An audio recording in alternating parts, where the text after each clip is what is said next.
All right, so today I'm working on an MS170. My girlfriend saw, she wanted to get a little more power out of it. So 3 things I want to do to it. I'm going to advance the ignition timing, which I've already done. I'm going to show you guys how to take off the flywheel. I'm sure there's questions. I'll show you the way I do it. It's probably not the only way to do it, but it works for me. What I have here in my hand is a Walbro WT215 clone. This is a $10.50 carburetor. Obviously, it's not a real Walbro. Bought it off of eBay. This is the 3rd saw that I've converted using this carburetor. I've had good luck with them. If this was my saw I used every day, day in and day out, I would not go with a clone. I'd go with the real deal. But these work for what we're doing here. Takes a little bit of modifications. I don't know if how well you can see it here. This is the impulse hole for this carburetor. This is where your impulse feeds and pumps the fuel. Pumps diaphragm, which pumps the fuel. On the saw, I don't know how well you'll be able to see it. Anyway, it's in the center, so this won't work. So what you do is, there's a small casting impression right here. What we're going to do is drill out this casting impression. And you have to drill very light. You don't want to screw any of the passageways up. We're going to drill this hole out. Once we're happy with what we got there, and we get up, make sure we don't have any shavings or anything, this hole here, we're going to take some JB weld, and we're going to simply plug it up. Like I said, this will be the 3rd one of these saws I've done with this particular carburetor, and I haven't had any issue whatsoever. So right now we're going to go ahead and drill this out.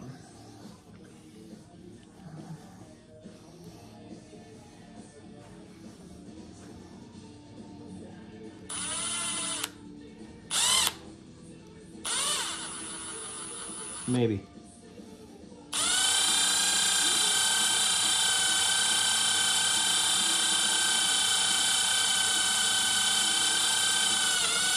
All right. Got a very, very small little, what I would call a pilot hole maybe. So I'm just going to gradually step my bit up to something a little bit bigger until I'm happy with the size of the hole.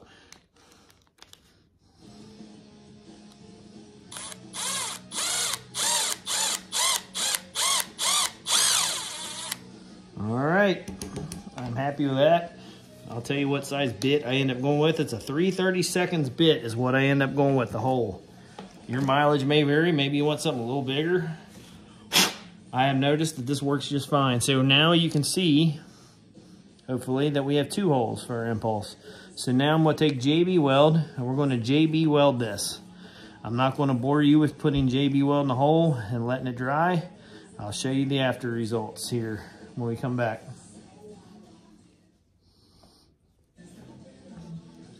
All right, I'm back. You can see here, I've JB welded the impulse, the original impulse. You can see in the center there, my impulse. While this JB weld sets up, I'm gonna show you how I go about modifying the flywheel to advance the ignition timing. There's a couple ways to get this off that I can show you here. I should say, same way, just a couple different tools. So you don't have to have an impact. You don't have an impact, take your spark plug boot off, take your spark plug out, and don't use a piston stop. Get you a piece of paracord, get you a piece of twine, something that you can jam down in that cylinder. Rotate your flywheel till that piston stops against that twine or that paracord. Then take and back your flywheel nut off. You don't want to use a piston stop. These pistons are made of aluminum, and if you get the wrenching on them too hard, I've seen numerous pictures of where a piston stop has gone through. I have plastic piston stops, and I use them from time to time when I'm checking timing numbers for boarding, but this is not one of the cases. So anyway, I'll shut up and show you what I do. I'm using a little Milwaukee 12-volt impact, 13 millimeter on this nut. Pretty simple. Comes off. I've already had this one off. I've already advanced it. Excuse me, timing on this. But I wanted to show you guys how I do it. So here's two ways you can do this as far as the method that I use. There's two different tools you can use. So you can put your nut back on, and this is, like I said, a 13mm nut. What you want to do is run that nut down till your crankshaft is flush with the top of that nut. You want to make sure you have good thread engagement. So when you go to smacking on this with a hammer, and I'm going to show you what to do. When you go to smacking on this, you don't destroy your threads, or else you're going to be out of the engine. You're going to be putting at least a new crank in it, and you'll probably be cheaper just to put a whole new engine in. So anyway, what you're going to do is you're going to take your 13mm socket. This is not 13. This is just what I got on hand. Put it on there. You're going to, this is how I do it. I pick up the saw by the flywheel, and you're going to take, and you're going to, while holding the saw by flywheel only, you're going to start hitting this. Now this is a method I've used on numerous saws. I'm not going to use on this one. I made myself a little brass drift, piece of brass.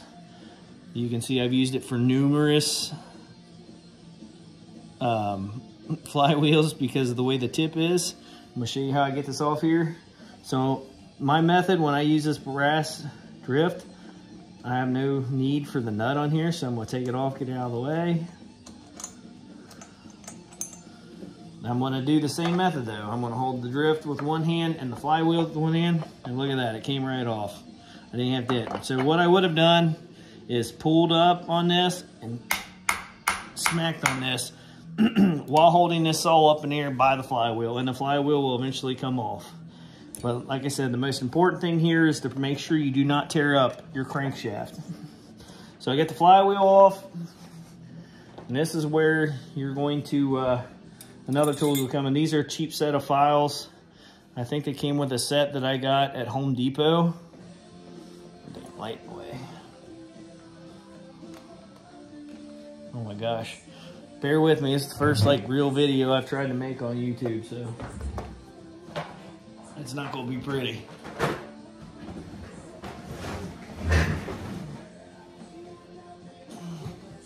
All right, now we get that stupid light out of the way. Maybe. So what we got here, there's your flywheel.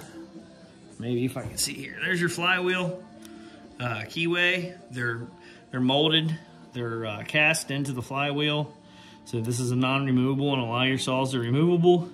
This one's not. So if you have the flywheel at your 6 o'clock position, you want to remove material on the, if you're looking at it at 6 o'clock, you're going to remove material on the right-hand side. So right here is your keyway. We'll remove material here. Now this is where it's just kind of a wild-ass guess. We're not going to set up a timing wheel and everything. What we're going to do is remove anywhere from I've heard a third to a half. I always go with a third is what I go with. I take me a Sharpie and I just eyeball a third on there, and I take my small file I have and I just work it back and forth. It doesn't take near as long as what you would think. It's a pretty fast process, and before you know it, you got a third of your keyway out of the way. And I'm going to pause it. I'm going to try to adjust this light so you can see a little bit better, and then I'll show you how you set it up back on the saw. All right, we are back, and I'm preparing to put this flywheel back on, this MS170. This is how I do it. I'm not saying it's the best method, but this is what I've done. This is what's worked for me. So lay the saw on the side. Get your flywheel lined up kind of on there. And what you can see here, possibly, I can move that flywheel and the crankshaft's not moving. So this is where you go your advance. When we're advancing, the flywheel rotates this way when the saw is running. So if we're going to advance, we want to advance it. So we're going to turn it counterclockwise. Now what you're looking at with these saws is about 5 to 6 degrees of advance. We have no idea if that's what we're getting exactly because we didn't put a degree wheel on it and go through all the trouble to figure that out. I've done 3 of these now. This will be the 3rd one. The other 2 that I've done run beautifully, no problems whatsoever.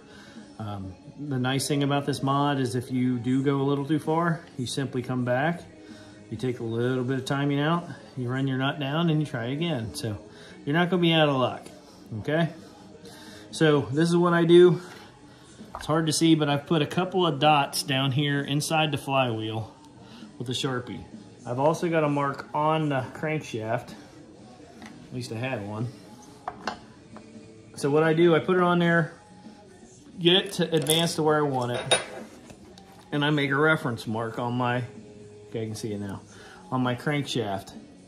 That way when I run this nut down, I can tell if the crankshaft has moved inside of the flywheel.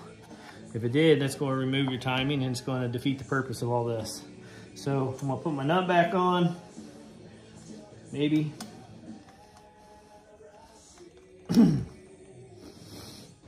Now this is a do as I say, not as I do moment. You probably should not. These actually have a torque rating from Stihl. So if you are so inclined to look it up and use it, then use it.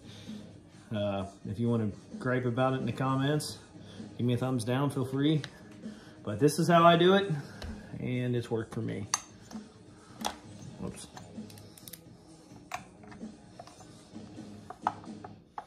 So once again, we're going to make sure we have our advance.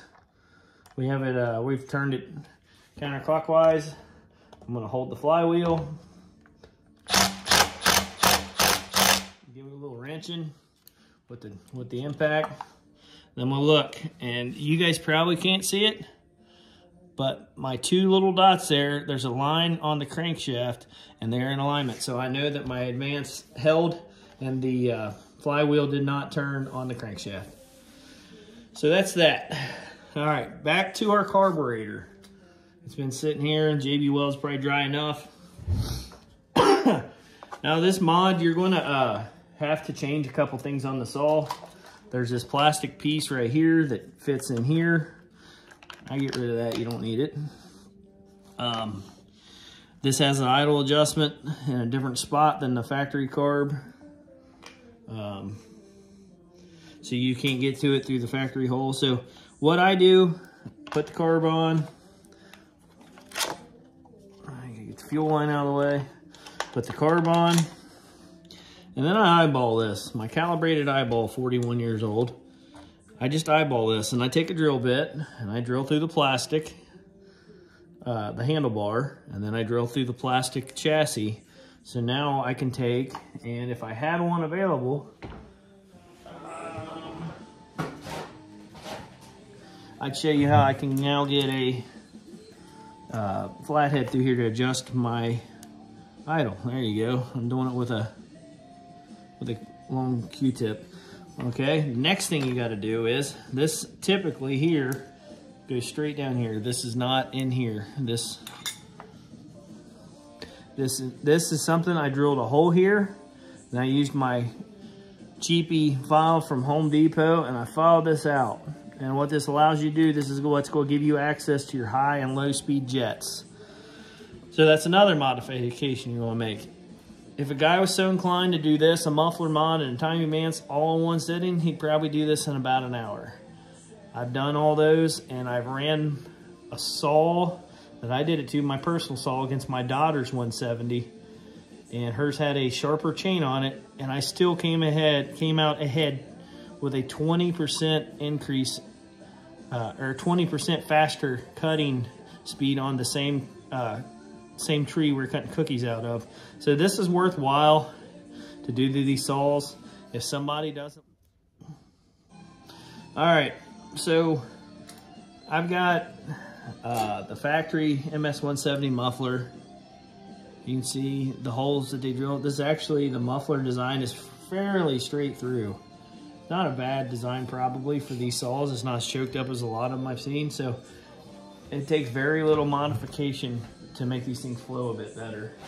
So what I do, I've read anywhere from, you want your muffler exhaust opening anywhere from 65%. I've heard all the way up to 125% of your factory exhaust port. Now I've done the math. I've got a couple of various muffler mods. This one that I'm going to show you that I do, what I do to it, it works. And I'm sure I'm not the originator of it. And it's not like it's real difficult. You just hog out some material. So basically where you see those little circles, I'm going to make a big square or oval. I'm going to use my Dremel with a cutoff wheel and then a sanding drum to try to make it look halfway decent. Don't lose too much sleep over it. When you get done with it, it's going to be covered up by your deflector, which I'll show you how to modify that here shortly. But basically, that's the material I'm removing there, what you can see in the black. And I'm going to open that up. And the most important thing of all this is, remembering you're putting metal chips in here. So you want to blow it out with air, and then you're going to want to probably wash it out, and then I blow it out with air again to dry it. Once again, your results, your mileage may vary. So do what you want to do. I'm not trying to tell you how to do everything. I'm just telling you what works for me. So I'm going to go modify this muffler, and I'll be back. All right, everybody. Told you I was going to go modify this muffler. What I did, big old gaping void where some metal used to be. I took and blew it out once I got done. And I took water, ran water through it to make sure anything that might have been stuck in there, and then blew it out again. So you want to make sure you get it nice and dry. And I think it's dry enough. You know, I mean metal flakes. So what we're going to do now is put it back on, and I'll show you how I finish this mod up by modifying the deflector on it. Okay, let's try to get this thing turned around here.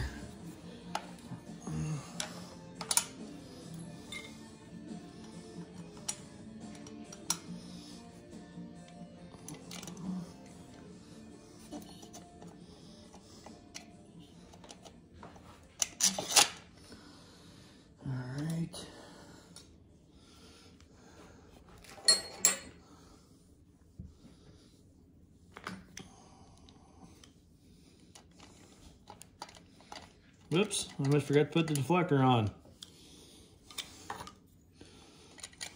All right, now, try that again.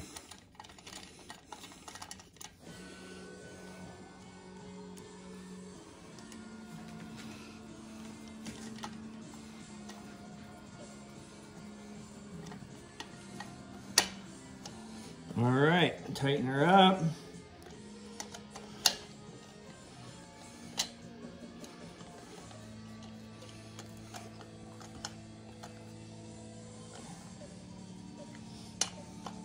All right, got her nice and tight. So this is what I do.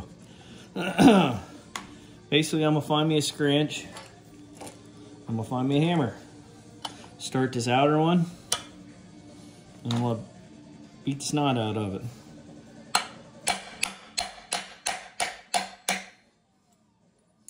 See that? It's opened up quite a bit more. I don't know if you can see it or not. We need some more beating.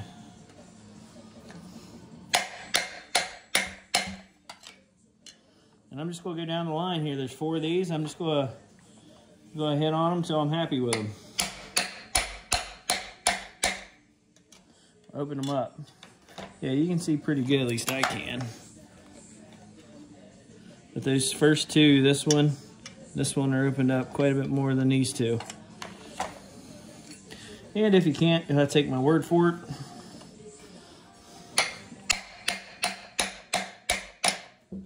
This may seem a bit archaic, but this is the best method I've seen to do this.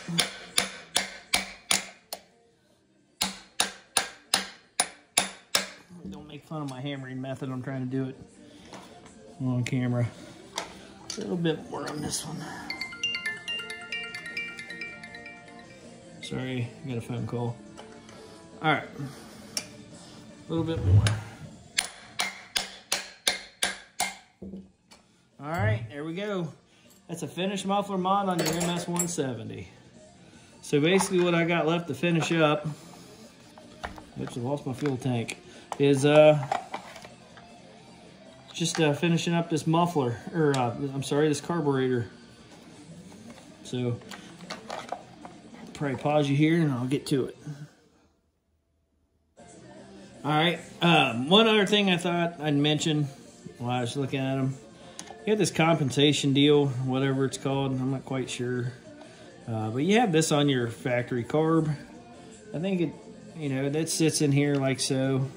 We're not using this part, and we're not going to use that. We're going to use this carb as it came, and this is how I've done. This is the third saw I've done this mod too, and they run great. I've had no issues whatsoever. So I wanted to throw that in there in case you got your carb and we're like, what the, you know, what the heck's going on here? So that's what's going on, and that's how I do it. So basically all I got left to do now is put this thing back together. Your carb linkage will not have to be modified. However, your throttle linkage is going to take some tweaking. I'm not going to sit here and bore you for the next, you know, it could be a minute, could be 15 minutes. I've had some of them that just give me fits. So it's going to take some doing. You want to make sure that your multi-switch works still. It chokes, it goes to your fast idle, and then goes to your regular on, and then goes to your off.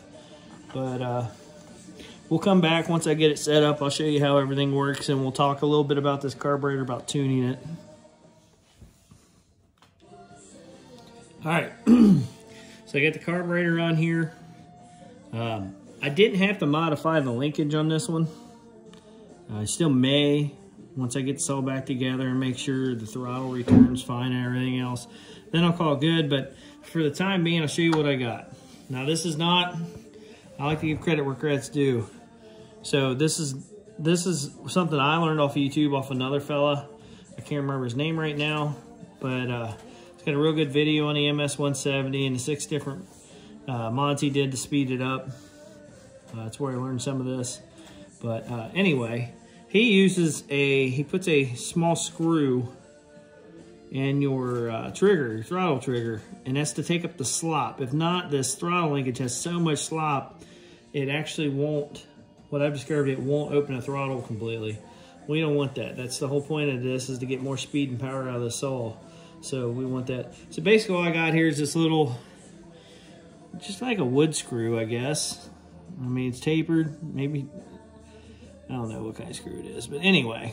So I just took it and I cut it off till it was about 3 threads long, and I run it in there, and it takes up a lot of slop. It can actually be adjusted to take up more if I screwed it in further. But right here we'll function test what we got. So if I pull my trigger, my throttle down, all the way down, we can see our choke's closed here. And the carburetor's not bolted down, so our choke's closed. We'll do it again. Choke's closed. We're going to pull it till it pops. Whoops, too far. There we go.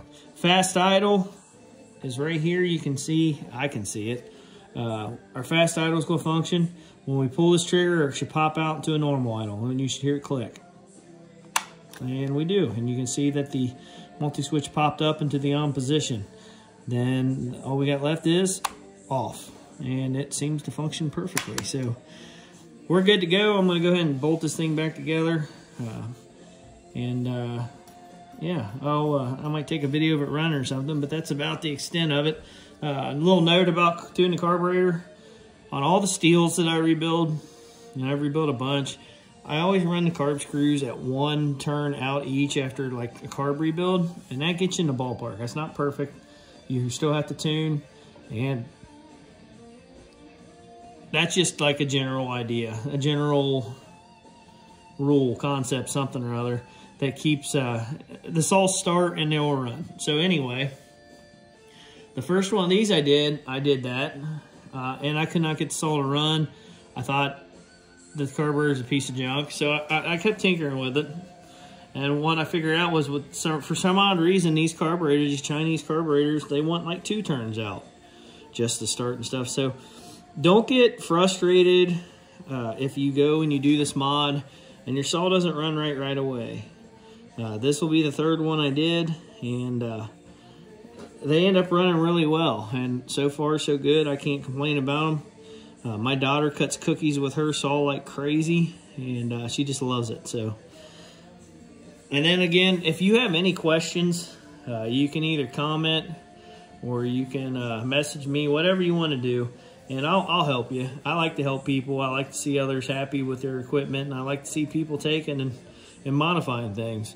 And with these saws don't get a whole lot of love. All the warriors on the forums and stuff, at least on like different pages on Facebook, they want to trash talk this little saw.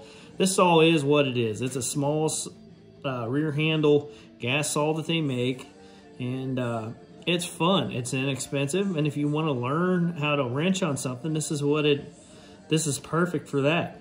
My daughter actually did her muffler mod. My daughter did all this stuff on hers, and she's learning to wrench. So everything has its time and place. I'm not gonna go cut down a giant redwood with this thing, obviously, but I mean, to sit here and hate on it because they call it a homeowner and they say it's made in China, and you know, that's just a bunch of crap. So if this is the saw you got, it's a great saw. I love mine. I love tinkering with stuff, so this works out perfect. So like I said, anyway, I'll quit yakking. If you have any questions whatsoever, if I can help you do anything, please feel free to ask me, and I will be more than happy to help you. If not, that is it for right now. One more thing. This air filter block, whatever you want to call it, this needs to be removed right here. This little section here, so you can access your screws. I forgot to mention that earlier. Basically, I just take a pair of side cutters for the most part, or a Dremel cut-off wheel and cut that out of there. But that's the last part you're going to have to remove, and then you'll be good to go. We'll throw that in there.